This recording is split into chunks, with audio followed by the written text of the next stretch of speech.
Ви благодарам денеска тука во Делчево, заедно со градоначалникот.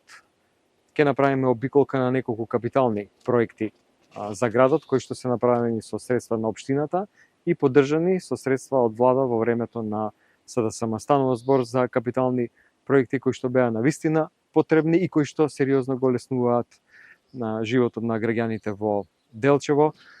Прво, обновата на салата Астном, која што се користи за многу манифестации, понатаму мостот кој што исто така го леснува движењето низ градот, понатаму изградбата на новата градинка во која ќе се сместат повеќе од 100 деца, а за тоа има огромна потреба во градот, понатаму пазарот кој што е целосно обновен и секако новата прочистителна станица со швајцарскиот проект и дополнително средства од владата наменети пред неколку години.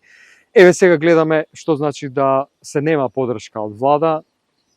Од оваа актуелна влада практично Делчево е заборавено и целосно е маргинализирано. Жалам што прават таква политичка сегрегација врз основа на тоа кој е градоначалник од која партија е, тоа граѓаните навистина не го заслужуваат.